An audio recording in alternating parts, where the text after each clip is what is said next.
Okay. Yeah. So it's just like with life, when you do something, you before you even do it, you're like, what is this other person gonna do? How are they gonna react to it? You're thinking about what that person is thinking, what they're feeling before you make your own move. I feel like that is something that is just you can't explain it. You have to experience it to know how it feels like. And I don't think it's something that just children can learn. Okay. You know, at any age, you should be able to learn it and it can benefit you in whatever area of life that you work So it in. means you can actually relate what you do with the chess game straight to reality, right? Absolutely. Okay, Absolutely. great. So is there a difference between chess and what's the other one? Draft. Checkers? Oh, that is, yes, it's Okay. different.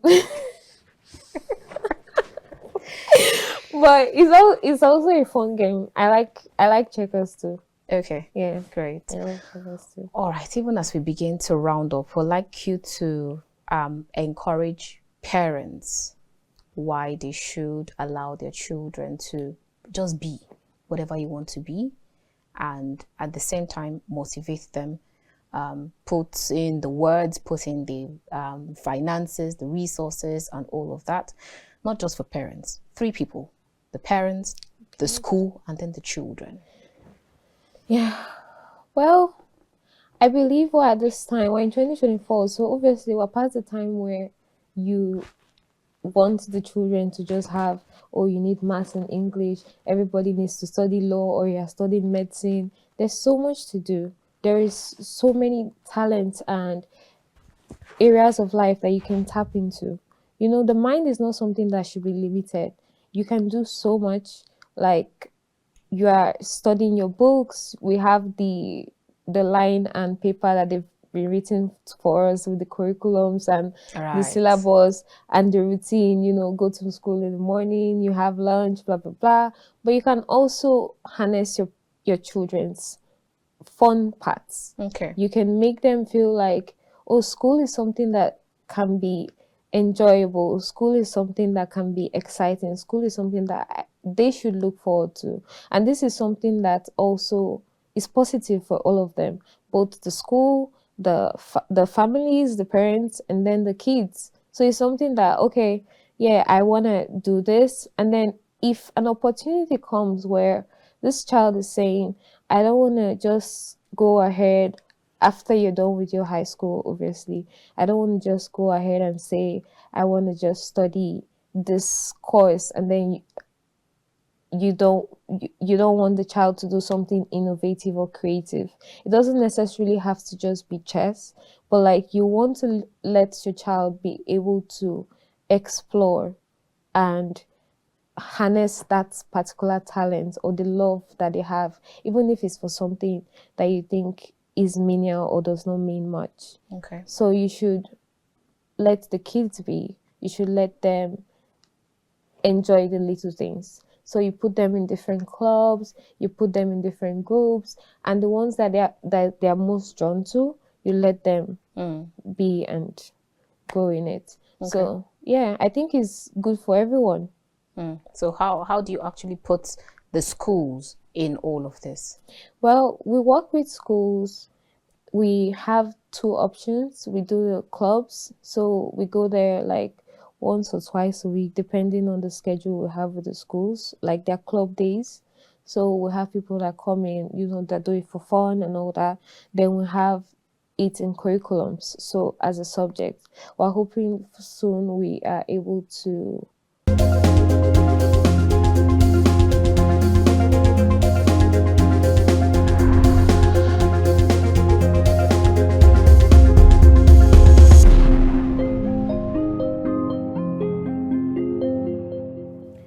Let's begin this conversation first taking a quote from Dennis Watley, who once said that the greatest gift you can give your children are the roots of responsibility and the wings of independence. Absolutely spot on.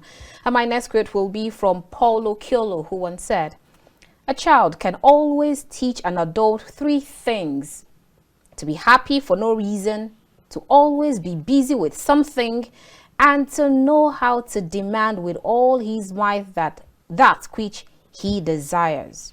Okay, absolutely spot on. Like they always say, childhood is about innocence and playfulness, so always cherish it. Let's see how this could relate to what we'll be discussing tonight. Very warm greetings and welcome to The Conversation. We're reaching you from Kaftan's television studio here in the nation's capital, Abuja.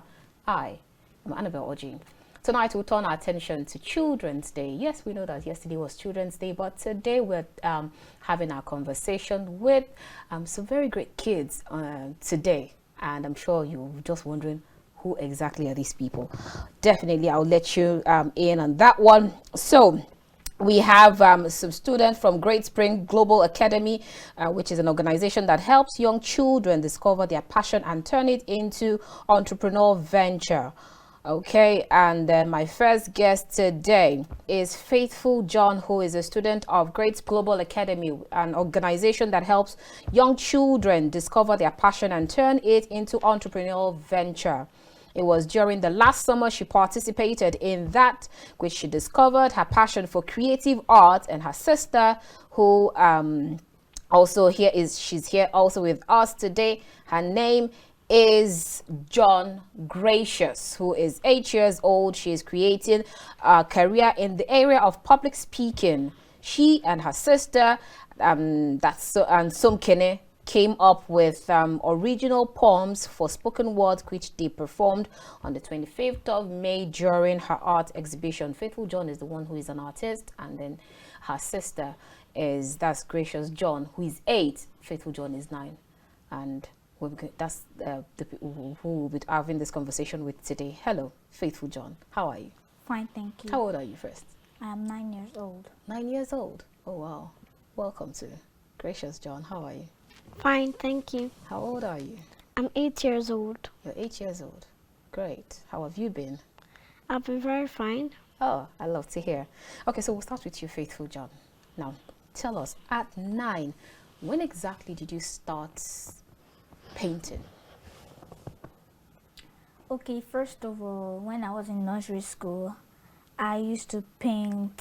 They gave me work to do, so I was asked to paint, and so I painted, and my dad helped me to frame it, and he framed it on the wall. At first, I wasn't really serious about it till I went to a summer adventure organized by Great Spring, and they helped me to discover my passion.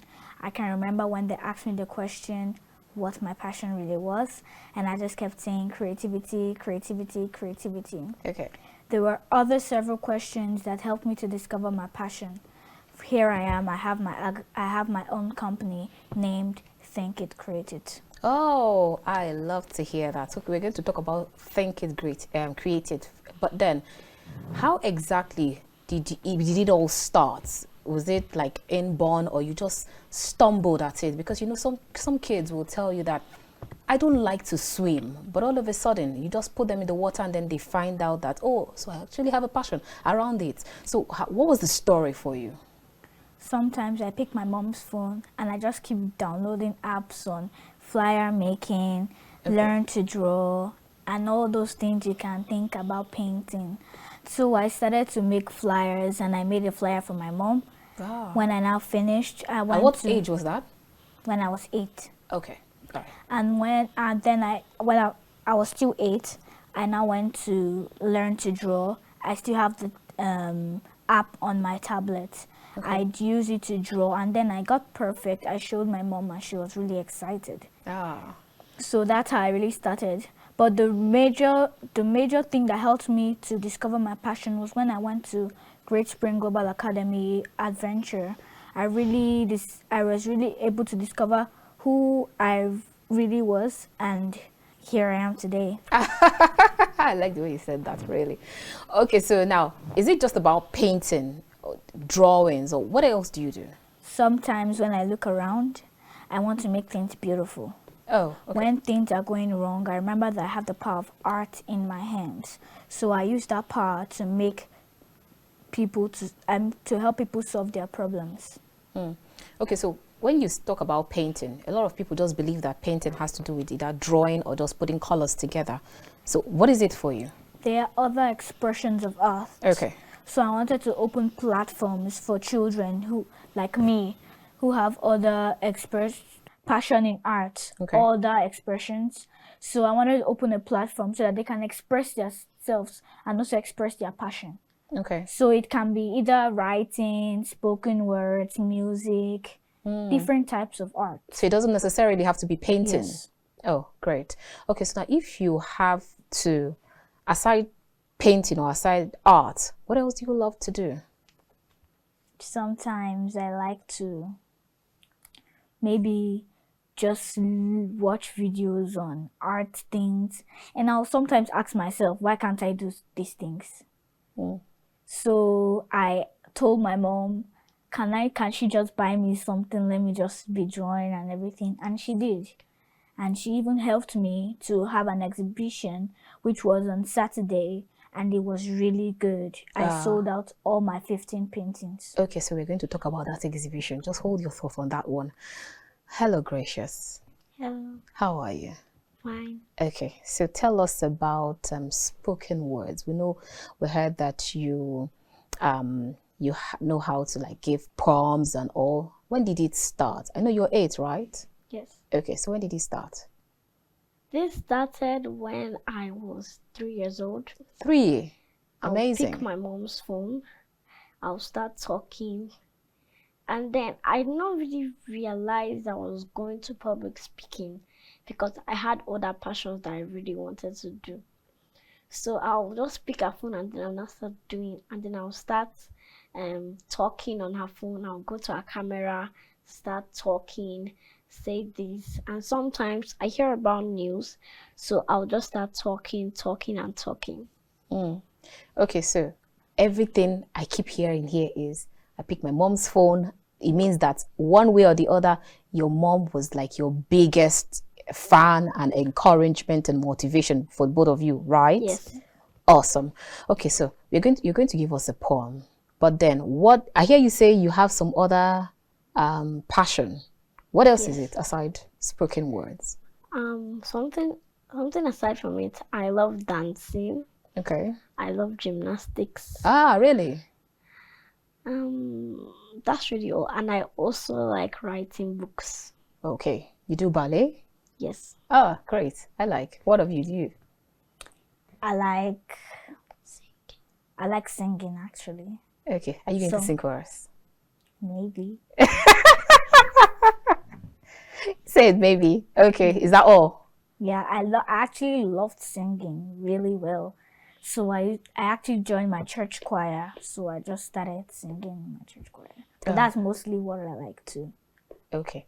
So now tell us how you're able to balance art and school. When it is school time, it is school time. When it is time to either paint or draw or sing, then we have that time. How are you able to balance both? I multitask.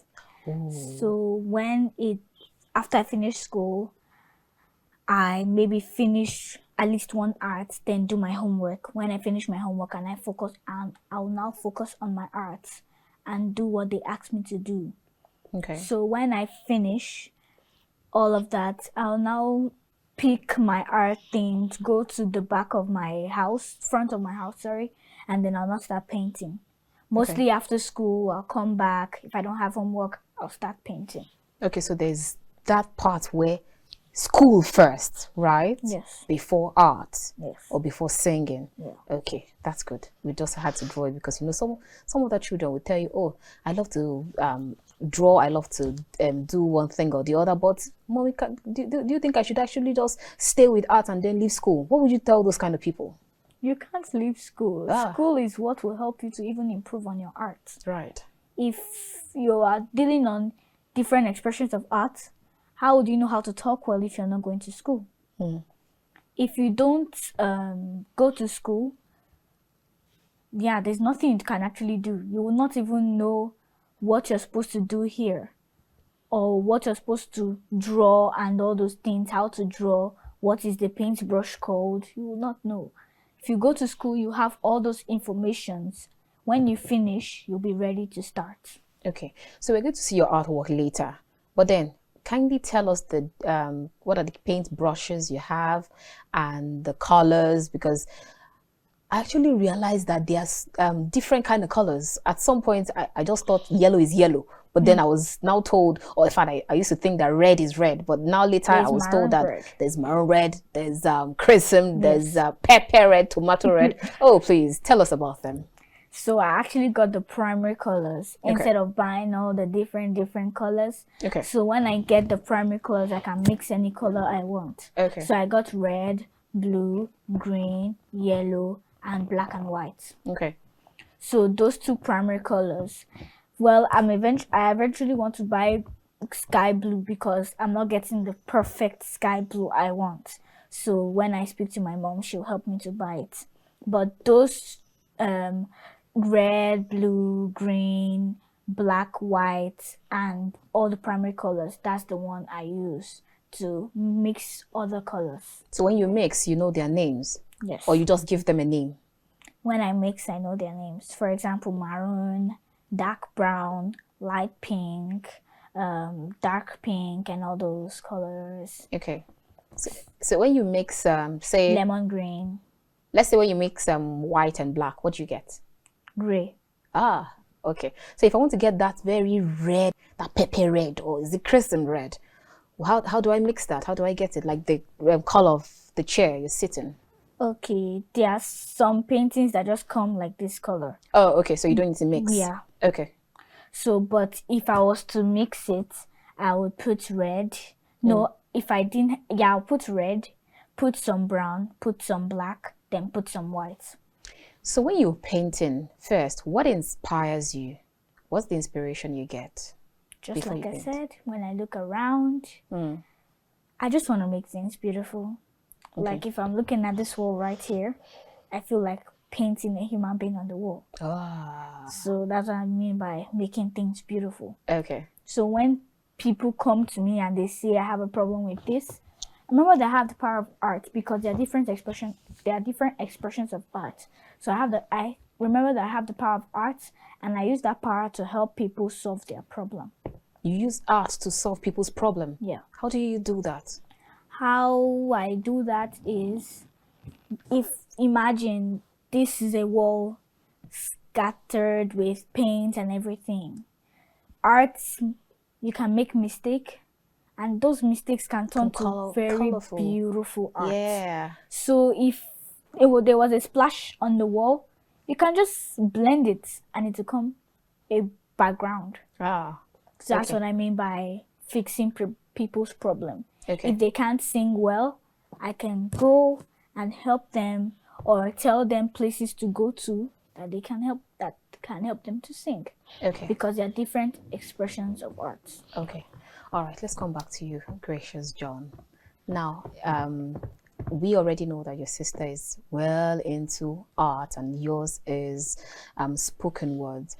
Even at this, most people find it very difficult as an adult to even go for public speaking. Most people have to go for either mentoring or coaching.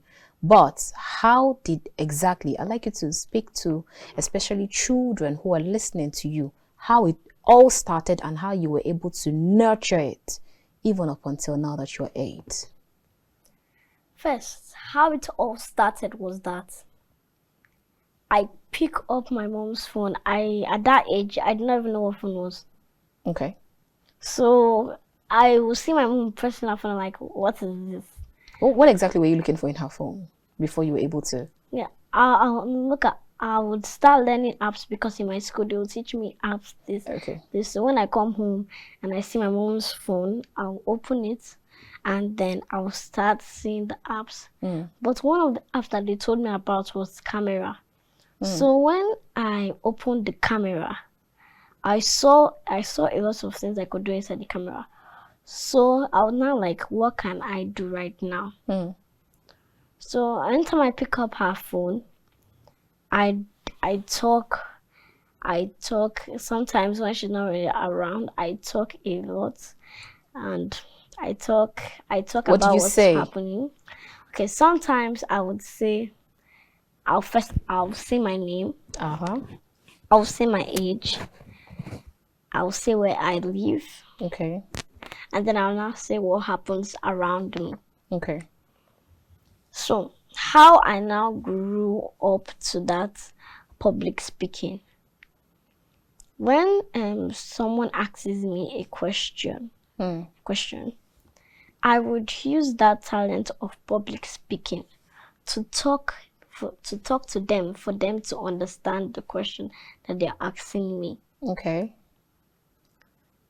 Just like she said, if you're looking like art right now, if I see an art, a topic would just come inside my head, and then I would just immediately I'll say that topic, then words will start coming inside. Ooh, And then really? I'll just interpret the art. Awesome. Okay. So how do you now balance all of this with school, homework, or even the house chores?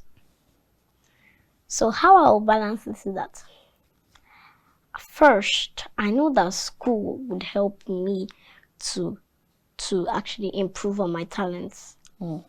So first, when I come back from school, they give me homework. I do my homework, I finish it. I make sure I do it fast so I'll have a lot of time to do my spoken words, my public speaking, sorry. So I'll finish everything. Sometimes I finish in the night, and when it's not really that dark, I'll just use that small time I have and do my public speaking. So how I really balance that, I come back from school, I arrange everything I'm supposed to do because I have chores. So I do my homework. I do my homework very well and show it to my mom. Okay. Then when she says that it's okay, I put it in my bag. Then I start doing my public speaking. Okay. So now I want you to give us a poem before we let you go on that. The poem I want to give you guys is the first poem I presented. Once upon a time, the world was flourishing. We were all enjoying. The trees were growing and the seas were flowing. I could pluck fruit from the tree without the fear of grieving my lungs. Pause. What just happened? I see darkness. Our climate has changed. Why has this happened? Our leaves are falling and our lungs are quaking and grieving. I can't breathe. Where are the lungs of the earth? Where are they? I am gasping for air. They cut down the trees, the matches, the tractors, and the bulldozers, all against me. Tree of life. Stop! Stop! You're killing me. You're killing everyone. I can't breathe. Death rolls are increasing. The trees you see are the lungs of the earth, giving us 20% of our oxygen. How then can we breathe the lungs of the earth that go down? Take me back to the good old days. Thank you. Isn't that lovely?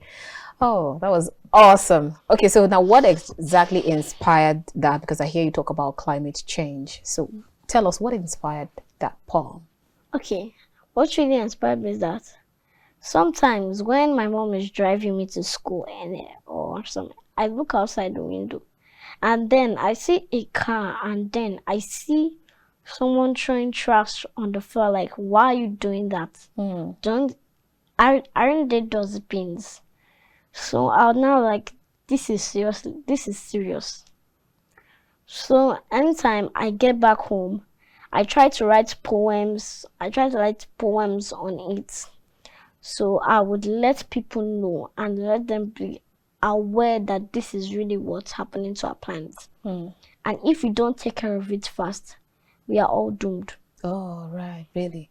So do you talk to your friends, parents, your schoolmates about the dangers of air pollution or throwing the things out of either the car window or their house instead of trashing it properly? I do. What kind of response do you get? Okay. The type of response I get is that they don't really care. So how do you think you can change that? Through your poems? When they say they don't care, I'll lead them through that if you don't care, this is what will happen to you, and you would not like it. And then you blame the person who told you that they did not tell you when you said that you did not care. I like. All right, let's come back to you, Faith, before we let you go. I saw some of your drawings and we're going to display them. So what exactly inspired that painting? Because I hear Gracious talk about climate change. Is there anything around climate change with your paintings? Yeah. Okay, tell us about it.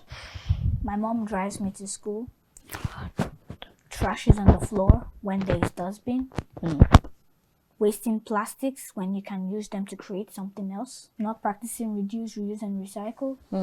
So when I thought about it, I saw that we are always complaining it's hot, it's hot, it's hot. But we're the ones causing our pain. We never refused to take a step and fix the throwing of things on the floor. So I wanted to create an awareness that we're the ones causing our pain. We're always complaining it's hot, it's hot. It's because of us it's hot. If we don't fix it, that's what it will be till the end. And you don't want the unborn to experience that. Right. So that exhibition I did on Saturday really helps them to realize. And these paintings, one of them is talking about a boy is wearing oxygen. He doesn't want to die because of the disasters around him. Okay. So he took a step by planting a tree because trees give us oxygen. Right. And trees are life. Without trees, you can't breathe and we're dead. We can't keep buying oxygen, wasting our money if we can't just plant. He took a step and planted. If he continues to do this, he wouldn't need oxygen anymore. Okay. So what I'm trying to say is that let's practice. Children like me have a role to play. We shouldn't throw trashes out of our windows. They are dustbins. Plastics can be turned into spoon. Metals can be turned into spoon. Instead of trashing it, why can't we just use them? So do you have any idea, because I know that's another different kind of art, trying to recycle plastics and sachets and leather bags. Do you have any idea how that works? So I also like craft. Okay. I like building things. So like the wood I used in painting, I kept them aside, kept them to use them to build houses. Ah, okay. Like toy houses for people. So nothing is wasted? Nothing is wasted. Ah, awesome. So all these markers, the inks that are finished, like drawing markers, I poured the ink and used them to make paint. Oh, okay. So even when they're not dried, I put water inside, then draw it down, then put it inside the powder, mix it to make paint. So when I finish, some people waste toothpaste when it's bad. So I pour it and make slime. Okay. By using glue and other sorts of chemicals. Okay. So we're not too late to make a difference. That's what I'm trying to say. Oh, absolutely spot on. Tell us about your art exhibition. I heard it was all sold out. In fact, we're even almost begging to have just one piece to show the viewers. Tell us about it. And again, I know that this looks like even though I'm with one side of my eyes, I can see your mom say, "No, please don't ask that question." But I'm going to ask you that question. How much do you sell like a paint? Or how much does it go for? Depending on the size. Okay. What's the cheapest? The cheapest was actually 25,000. Whoa, that's great. Okay. So you have some that are even more than that, right? Big, yes. Okay. The big ones were 50 or more than that. Okay. It was actually an auction. Oh, So okay. the highest will collect. Okay, okay. So, and then it was all sold out, yeah? Yeah. Okay. So you have two paintings. Tell us the names of those paintings. You said the first one was about a boy. Yeah. Okay. And then what's the second one again? The What's it second called? one is called How Green Our Earth Can Be. Okay. And it's just telling us that our earth is in our hands. We mean we can make our earth as beautiful, flourishing, green, where we can live like the Garden of Eden. It can be beautiful only if we take a step to do the right thing. Mm. There was a once upon a time when the earth was flourishing, green, there was water. But because of human activities, it's like turning into a desert. No water, only sand, cracks on the floor. Like a sailor who cannot move anymore because of human activities. But this hand here shows that there is still hope. Hope that we can still make a difference. So it's not too late, like I said. Let's just make a difference by taking the right step. Reduce, reuse, and recycle. Thank you. All right. Reduce, reuse, recycle. I like that. Before we let you go, talk about Think It, Create It. What's it about? Think It, Create It is an organization that tells the story of a life and society. Think It, Create It collaborates with other expressions of art like spoken words, writing, and music. Okay. Think It, Create It wants to open platforms like for children like me who have passion in other expressions of art. You would see other students from Great Spring Global Academy doing spoken words and showcasing their artworks. That's why I think It, Create It wants to open platforms for children like me. If I, Faithful John, can think it, why can't I create it? If your children can think it, why can't they create it? That's why I named it Think It, Create It. All right. Now let's get your last words to parents first. I'd like you to talk to parents on why they should allow their children just breathe, exhale, do whatever they want to do. Because even up until this day, we still have parents who would tell them, no, you can't do X, Y, Z, you have to do this. But for you, you kept talking about how your mom was your biggest motivator. So I'd like you to talk to parents on whatever it is that their children finds as a passion. Please help them nurture it so that they can grow on it. And then also, I'd like you to also talk to children, since we're still commemorating Children's Day, on the importance of education and staying true to your passion and craft. So, in my exhibition, one of the things I said was, I want to encourage parents to allow their children to think it. If I, Faithful John, like I said, if I, Faithful John, can think it, why can't I create it? If your children have thoughts that that they're thinking, why can't they create it? Don't put your children down. That's why most children out there cannot build their business just because their parents can't believe in them. I want to say a big please to allow their children think it and create it. Okay. Great Spring is here to allow other children around the world to discover their passion. So go look for them and your children will be boom. Don't be scared to allow your children to be public. Just allow them and they will be boom. Thank you. How about children? Let's get your words to children. So children, when you have opportunities like this, do not waste it. Do not say, oh mommy, I'm scared. I can't do this, I can't do this. Put your mind to it and yeah, you'll succeed.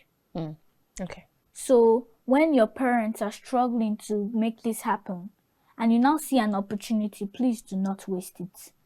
You don't know how much they must have spent to make this happen. So please do not waste it.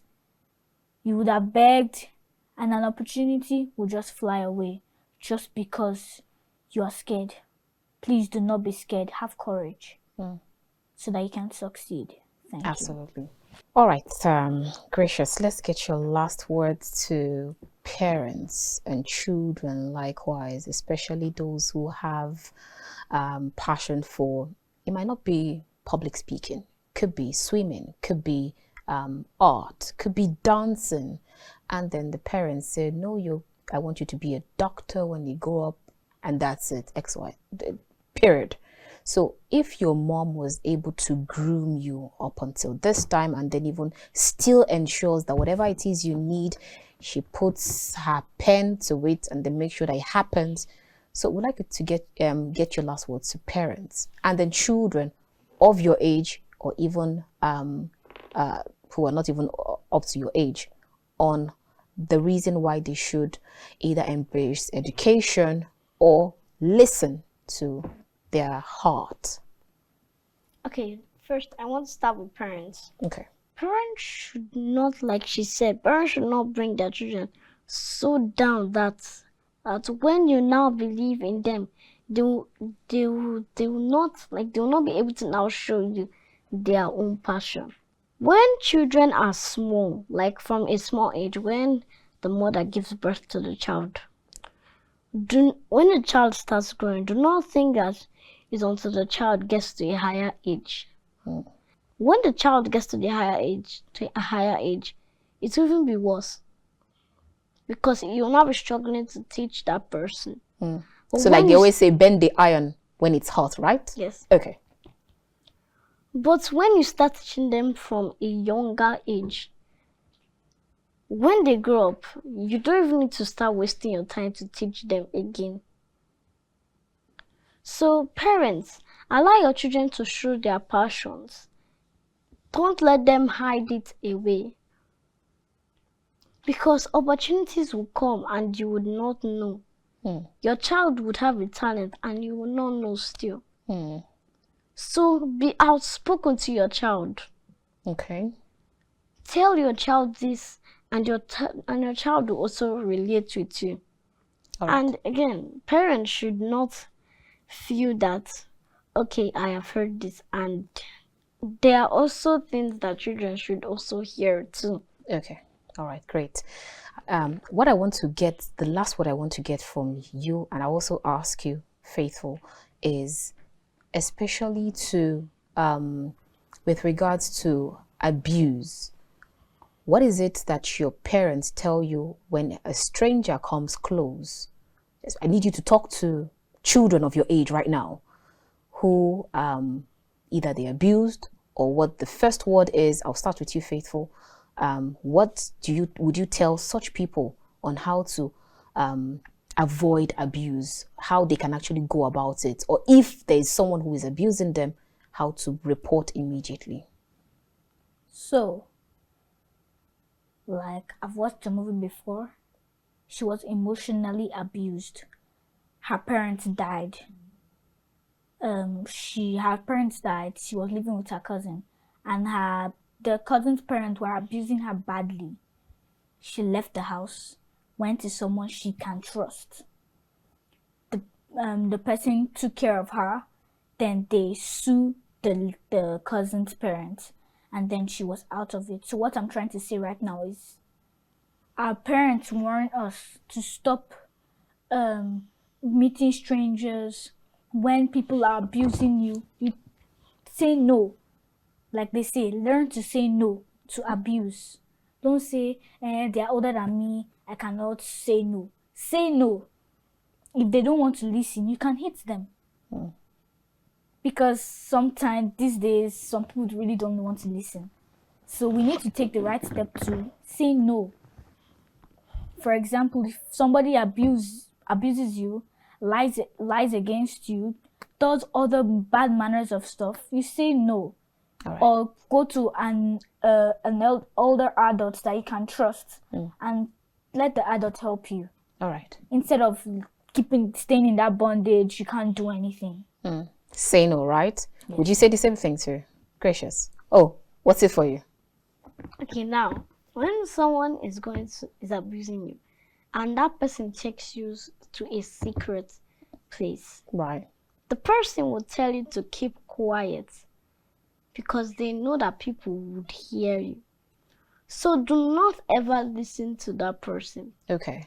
He does not want you to shout because he knows that they are coming for him. Right. So anytime they tell you to keep quiet, do not listen to them. That's the time you need to scream. Yes. Right. And do not listen to them.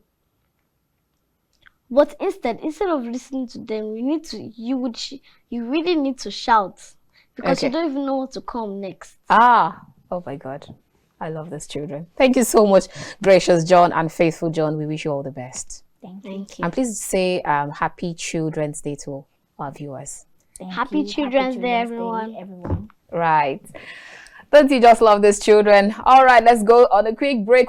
For now, we've been chatting with Faithful John and Gracious John, and it's been a wonderful time. I'm sure you and your children have been rightly educated, entertained, and informed. My next guests are coming already. So let's go on a quick break, and when we return, we'll come back to give you more on the conversation. Do stay tuned.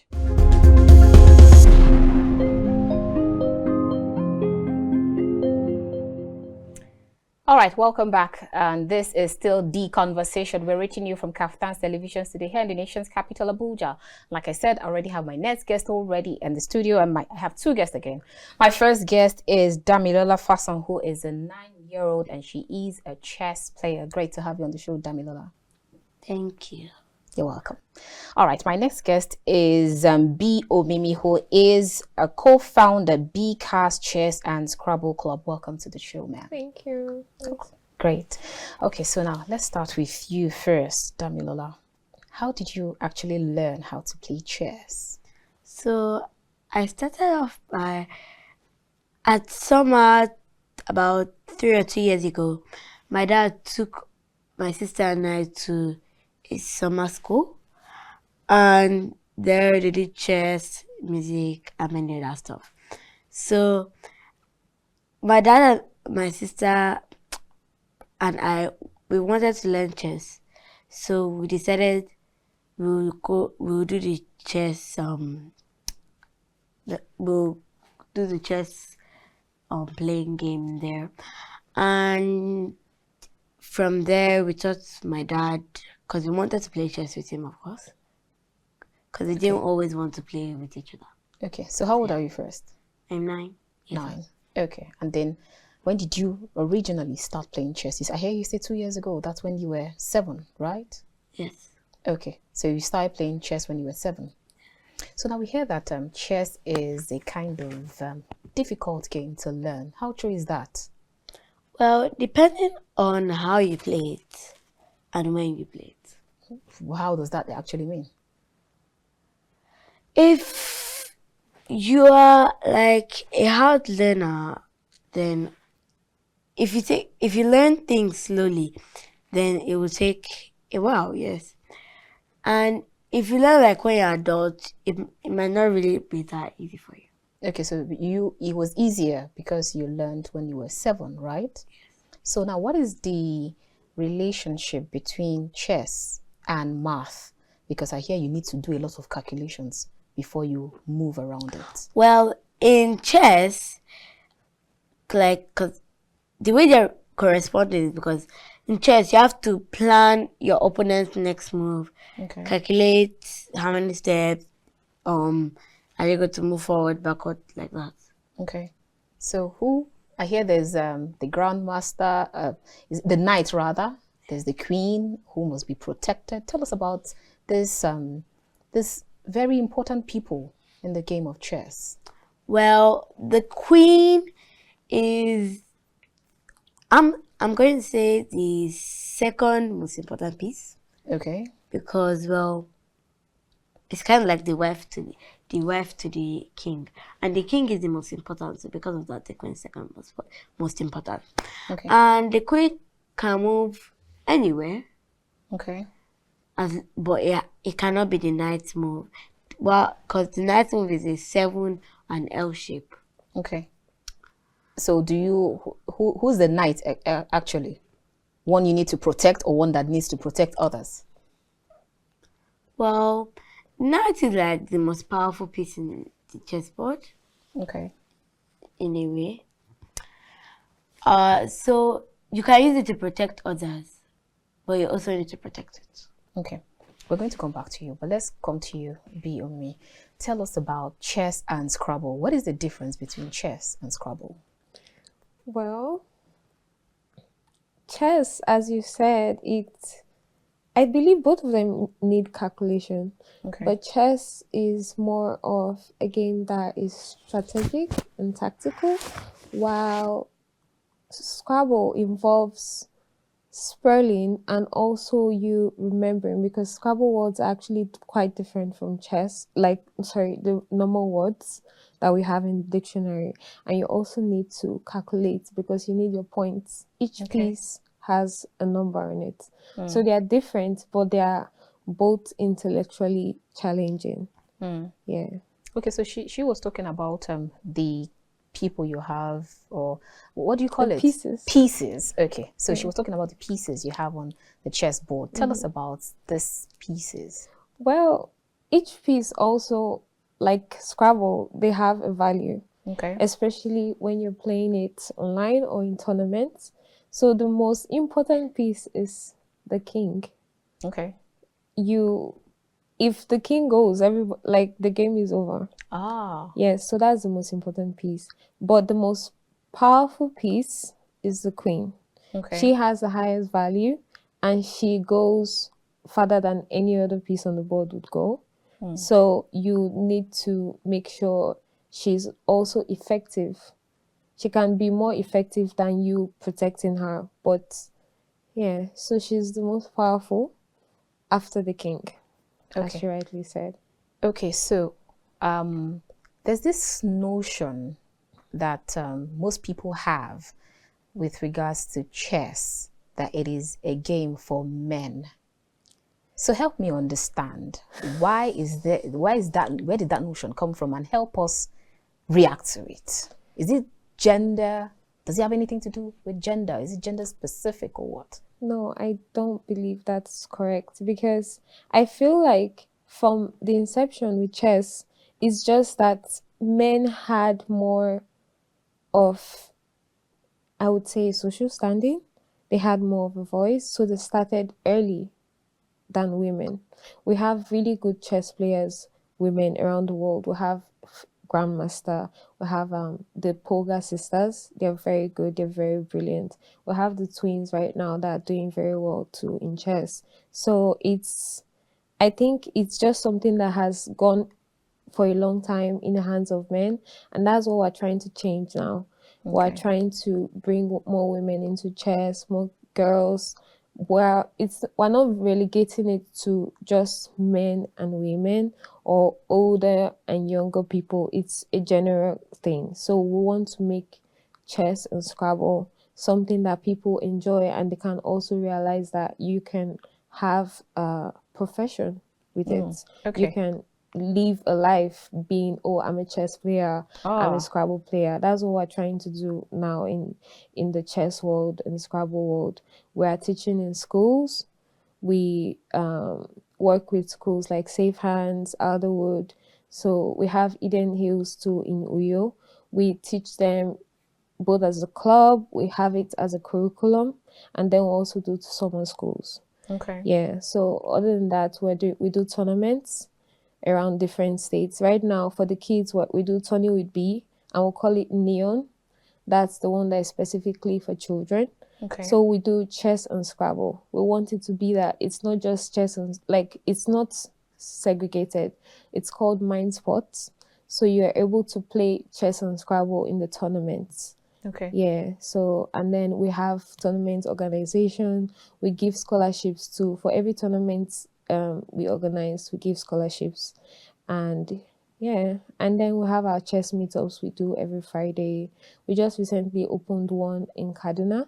Right now, we've been doing for the past 3 to 4 years, we've been having our chess meetups here in Abuja. So we're trying to go to different locations around Nigeria. Hopefully by the end of the year, we should be in like 20 locations. That's the Great. goal. Yeah. Oh, okay.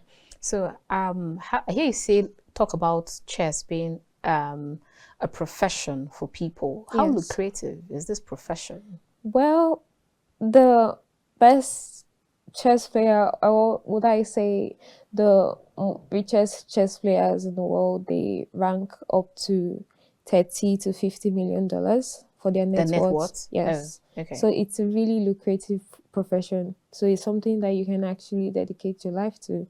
Yes. Okay. Yeah. All right. Let's come back to you, Damilola.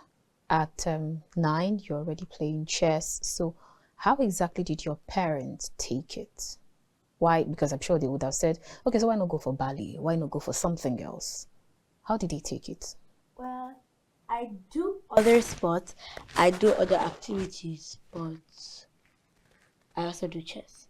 And my parents also love that because it helps to improve your brain capacity. Okay, so they encourage you, right? Yes. Okay, so how do you teach your friends or your colleagues in school, your schoolmates, how to play chess? Well, if they make a wrong move, I'll just tell them this is how it goes. I'm like, you don't know how to play chess. This is actually how it goes. So I remember one Friday, my friend brought their chessboard to school, and we're lining up to play chess because, well, it can only be 2 players. So yeah, and we alternate it to who you're playing with, like that. And I was playing with another of my friends on that chessboard, and the person made their night go in another way. And I said that's not how to play. That I need to play with somebody more professional. But Oh wow. then I still show them the right move. Okay, okay. So have you gone for any tournament or game with Yes. other people? Yeah. Okay, tell us about it. Well, the name of the tournament is Tony with B, Okay. and it's in. Okay, so it was actually here in Abuja. You My won? sister and I went. I got 2 points. My sister got 3 points, and there's a new friend I made there called Evie, and she got 4 points. Oh, EVA. Okay, okay. So EVA won you. I like the way you said yes. Like, oh, okay. So, okay. So now, we'd like you to talk to parents why they should encourage their children to actually, whatever game or whatever their passion is, allow them follow their passion. Well, chess is like a game that helps you boost your confidence Okay. and learn skills, learn how pieces move, and still have fun. So if I'm to encourage people to teach their kids, adults to teach their kids how to play chess, or for them to play chess themselves, it'll be a great opportunity for them because they'll be learning new skills in life, and it can actually help them. Okay. So how do you balance school with chess? At what point does chess come in and school is laid to rest for that moment? Or at what point do you pick up your book, do your homework, go to school, and then I'd like you to encourage children at school first before any other passion or any other skill that you have? Well, for me, I come back from school, yeah, and it's either I go straight to chess or I read my book then go to chess. But these days now on Friday or Saturday, my chess teacher comes and she'll teach us. She'll teach us more skills and etc. So that's how I balance school with chess. Okay. Let's go back to you, B. Talking about parents, why they should encourage their children. And like you said, you're doing more of encouraging girls into knowing how to play chess. Let's have you encourage or speak to these parents on why their children should embrace the game of chess. Yeah. So when it comes to sports, mind sports, that's chess and Scrabble, there's really no limit to how much your mind. It's like testing the limits of your mind. You know, these are things that sometimes subjects in school don't give you. When you're playing games, it actually gives you endorphins and serotonin that makes you happy. Those are things that stimulates your brain, and it actually makes you have fun while it's also stimulating your brain. So it expands your child's capacity to be able to take in more knowledge. And it's, as she rightly said earlier, it's something that can help you with your maths and calculations. And the tactics and strategies, I believe, can also apply in our way of life. I started playing chess when I was also very young too. Okay. And it's really helped me so much. And I would also like that for parents to see that in their children. in the environment that we're trying to create right now. Okay, so help us. What is the difference between, if we've talked about chess and Scrabble? Yeah. How about Ayo or Ludo? Are they like the same mind game? I would not say that. No, Okay. no, they are different, but I would not say they are intellectually challenging. Although I As feel much like, as chess. yes, I feel like some people who love those games might Come for take you, a right? very but yeah, I think they are very, very different. I love board games because I play Monopoly, I play Ayo, Ludo, those games, but they're not the same thing. With chess, sometimes you have to sit down and think, you have to memorize some kind of lines because we have our opening games, you have your endings, you have your middle games. So there's so much to think about before you make a move. Okay. Yeah. So it's just like with life, when you do something, you before you even do it, you're like, what is this other person gonna do? How are they gonna react to it? You're thinking about what that person is thinking, what they're feeling before you make your own move. I feel like that is something that is just you can't explain it. You have to experience it to know how it feels like. And I don't think it's something that just children can learn. Okay. At any age, you should be able to learn it and it can benefit you in whatever area of life that you work So it in. means you can actually relate what you do with the chess game straight to reality, right? Absolutely. Okay. Absolutely. Great. So is there a difference between chess and what's the other one? Draft. Checkers? Oh, that is, yes, it's Okay. different. But it's also a fun game. I like checkers too. Okay. Yeah, Great. I like checkers too. All right. Even as we begin to round up, we'd like you to encourage parents why they should allow their children to just be whatever you want to be, and at the same time motivate them. Put in the words, put in the finances, the resources, and all of that. Not just for parents. 3 people: the parents, the school, and then the children. Yeah. Well, I believe we're at this time, we're in 2024, so obviously we're past the time where you want the children to just have, oh, you need maths and English, everybody needs to study law, or you're studying medicine. There's so much to do. There is so many talents and areas of life that you can tap into. The mind is not something that should be limited. You can do so much. Like, you are studying your books. We have the line and paper that they've been written for us with the curriculums and the Right. syllabus and the routine. Go to school in the morning, you have lunch, blah blah blah. But you can also harness your children's fun parts. Okay. You can make them feel like, oh, school is something that can be enjoyable. School is something that can be exciting. School is something that they should look forward to. And this is something that also is positive for all of them, both the school, the families, the parents, and then the kids. So it's something that, okay, yeah, I want to do this. And then if an opportunity comes where this child is saying, I don't want to just go ahead after you're done with your high school, obviously. I don't want to just go ahead and say, I want to just study this course, and then you don't want the child to do something innovative or creative. It doesn't necessarily have to just be chess, but like, you want to let your child be able to explore and harness that particular talent or the love that they have, even if it's for something that you think is menial or does not mean much. Okay. So you should let the kids be. You should let them enjoy the little things. So you put them in different clubs, you put them in different groups, and the ones that they are most drawn to, you let them be and go in it. Okay. So yeah, I think it's good for everyone. So how do you actually put the schools in all of this? Well, we work with schools.